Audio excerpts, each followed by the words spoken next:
ನೈಸರ್ಗಿಕ ವಿಕೋಪ ನಿರ್ವಹಣೆಗೆ ಸಂಬಂಧಿಸಿದಂತೆ ವಿಶ್ವ ಬ್ಯಾಂಕ್, ಬಿಬಿಎಂಪಿ ಹಾಗೂ ಬಿಡಬ್ಲ್ಯೂಎಸ್ಎಸ್ಪಿ ಪ್ರತಿನಿಧಿಗಳ ಜೊತೆ ಕಂದಾಯ ಸಚಿವ ಕೃಷ್ಣ ಬೈರೇಗೌಡ ಸಭೆ ನಡೆಸಿದರು. ಸಭೆಯಲ್ಲಿ ವಿಶ್ವ ಬ್ಯಾಂಕ್ ಪ್ರತಿನಿಧಿಗಳು ವಿಡಿಯೋ ಕಾನ್ಫರೆನ್ಸ್ ಮೂಲಕ ವಿಪತ್ತು ನಿರ್ವಹಣೆ ಸಂಬಂಧಿಸಿದಂತೆ ತಮ್ಮ ಯೋಜನೆಯ ನೀಲನಕ್ಷೆಯನ್ನು ಪ್ರಸ್ತುತಪಡಿಸಿದರು. ಈ ವೇಳೆ ಸಚಿವರು ವಿಪತ್ತು ನಿರ್ವಹಣೆಗೆ ವಿಶ್ವ ಬ್ಯಾಂಕ್ ಹೊಸ ತಂತ್ರಜ್ಞಾನಗಳನ್ನೊಳಗೊಂಡ ಹೊಸ ಯೋಜನೆಯೊಂದನ್ನು ರೂಪಿಸಿದ್ದು, 3,500 ಕೋಟಿ ರೂಪಾಯಿಯ ಈ ಯೋಜನೆ 2025ರ ಮಾರ್ಚ್ನಿಂದ ವಿಶ್ವ ಬ್ಯಾಂಕ್ ಹಾಗೂ ರಾಜ್ಯ ಸರ್ಕಾರದ ಸಹಯೋಗದೊಂದಿಗೆ ಪೂರ್ಣ ಪ್ರಮಾಣದಲ್ಲಿ ಜಾರಿಗೆ ಬರಲಿದೆ ಎಂದು ತಿಳಿಸಿದರು.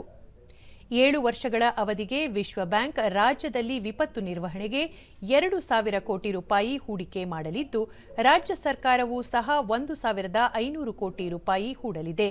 ಆದರೆ ಬರ ನೆರೆ ನಿರ್ವಹಣೆ ವಿಚಾರದಲ್ಲಿ ರಾಜ್ಯ ಸರ್ಕಾರ ಈಗಾಗಲೇ ಕೆಲಸ ಆರಂಭಿಸಿದ್ದು, ತನ್ನ ಪಾಲಿನ ಹಣವನ್ನು ವಿನಿಯೋಗಿಸಿ ನೀರಿನ ಸಂಸ್ಕರಣೆ ಹಾಗೂ ಕೆರೆಗಳ ಜಾಲ ನಿರ್ಮಾಣ ಕಾರ್ಯವನ್ನು ಆರಂಭಿಸಿದೆ ಎಂದರು.